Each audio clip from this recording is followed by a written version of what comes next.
할렐루야, 좋은 아침입니다. 오늘도 우리에게 하루가 허락되었다라는 그 사실 자체가 우리에게 희망이 있고 소망이 있는 줄 믿습니다.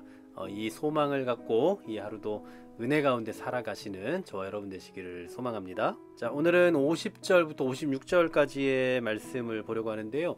오늘의 말씀은 가나안 땅에 들어가서 이제 어떻게 해야 될 것인가에 대한 말씀입니다. 하나님의 은혜를 받은 백성들이 이제 어떻게 어떤 삶을 살아내야 될 것인가를 보여주고 있는 건데요.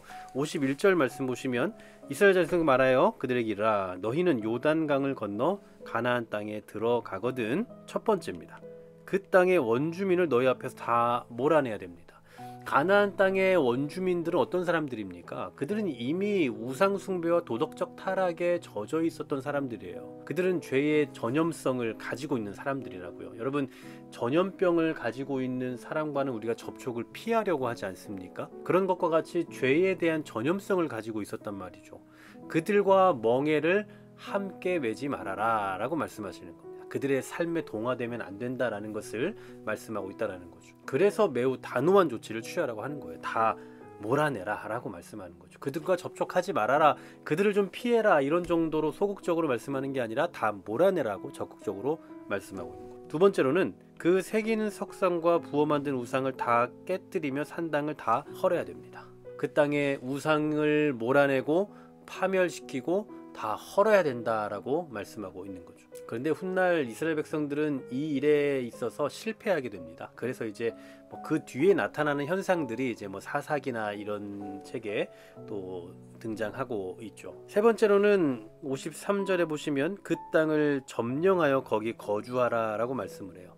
하나님께서 주신 너희의 소유다, 너희의 기업이다 라고 말씀하는 거죠. 그렇기 때문에 54절에 보면 종족을 따라 그 땅을 제비뽑아 나누라고 말씀하는 거예요. 하나님께서 주신 하나님의 땅이기 때문에 너희가 그곳에 거주하며 너희의 기업으로, 너희의 소유로 사용해야 된다라고 말씀하고 있는 거죠. 또 네 번째로 55절 56절에 보시면 그 땅의 원주민을 몰아내지 않으면 너희의 눈에 가시와 너희의 옆구리에 찌르는 것이 될 것이다 라고 말씀해요. 너희를 괴롭게 할 거라 이 말이죠. 여러분, 눈에 가시가 있으면 편안하게 살 수 있습니까? 살 수 없어요.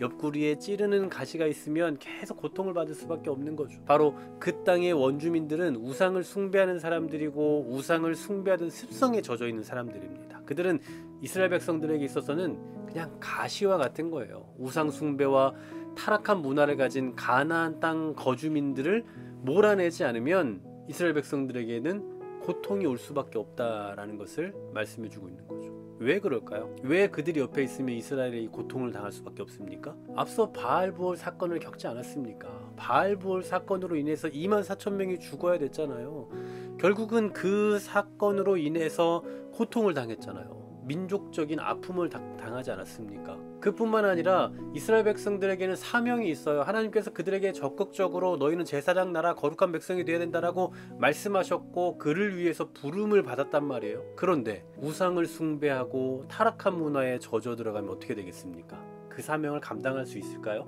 감당할 수 없죠. 여러분, 우리도 역시나 하나님으로부터 사명을 가지고 있어요. 이 시대의 교회도 사명을 가지고 있고 교회된 우리 개인도 사명이라는 게 존재하겠죠. 근데 그 사명을 감당하려면 그냥 가만히 집에 있거나 교회 안에서 머물러 있는 게 아니라 세상으로 우리 삶의 터전으로 나아가야 될 거예요. 그런데 나아가서 그 세상의 정신에 물들고 세상의 정신에 동조하며 살아가면서 그 사명을 감당할 수 있을까요? 절대로 감당할 수 없는 거죠. 그래서 이스라엘 백성들에게는 좀 매우 과격하게 그리고 좀 강한 어조로 몰아내라, 쫓아내라 라고 그렇게 명령하고 있는 겁니다. 그와 같이 오늘을 살아가는 우리들에게도 어쩌면 이렇게 강력한 명령을 하고 계시지 않을까라는 생각을 해봐요. 우리에게 가서 회사를 몰아내라, 사람들을 쫓아내라 이러지 않죠. 그들과 우리는 함께 거주하고 함께 살아가며 그들에게 복음을 전해야 할 그런 대상으로 봐야 되기 때문에 그렇게 몰아내라 라고는 하지 않지만, 여기서 말하는 세상은 우리가 살아가고 있는 그 땅과 그 함께하는 사람들을 말하기보다는 세상의 정신을 의미하는 거죠. 사탄의 정신, 바로 그런 것에 대해서는 오늘 하나님께서 명령하고 계시는 것처럼 아주 강력하게 거부하고 몰아낼 수 있어야 된다라는 사실입니다. 여러분, 이 땅에 교회가 존재할 수 있는 이유는요, 죄를 거부하고 있기 때문이에요. 이 땅에 성도가 존재할 수 있는 이유는 우리의 삶 속에서 정말 치열하게 죄와 싸우는 작업이 있기 때문에 가능한 거라고요. 오늘도 저와 여러분이 성도로 존재할 수 있는 이유, 오늘도 우리가 교회로 존재할 수 있는 이유는 바로 세상의 정신을 멀리하고 또 세상이 아무렇지 않게 행하고 있는 그런 죄들을 거부하고 있기 때문에 오늘도 우리가 가치 있는 인생으로, 가치 있는 성도로 존재하게 되는 줄 믿습니다. 오늘도 여러분 살아가시는 그 땅에서, 그 삶의 자리에서 이러한 여러 가지 마찰들이 있을 수 있지만 세상의 정신에 대해 강하게 거부하고 몰아낼 수 있는 그런 담력과 지혜를 달라고 기도하는 이 아침 되시기를 간절히 소망합니다. 하나님 감사합니다. 오늘도 우리가 살아갈 땅과 환경을 허락해 주셔서 감사합니다.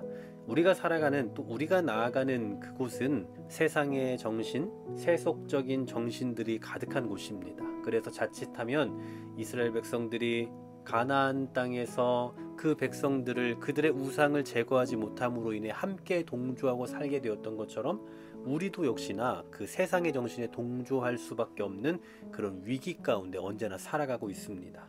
오늘 이 말씀을 통해서 다시 한번 우리가 어떻게 그런 세상의 것들에 거부해 나가야 할지를 알게 하시고, 또 어떻게 거부하는 것이 합당한지에 대한 지혜를 주셔서 오늘도 우리가 살아가는 삶의 자리에서 가장 지혜로운 성도로서, 가장 지혜로운 사회인으로서의 삶을 살아내면서 세상의 것들을 과감히 거부해낼 줄 아는 그러한 능력 있는 신앙인들이 다 되게 하여 주시옵소서. 예수 그리스도의 이름으로 기도하옵나이다. 아멘.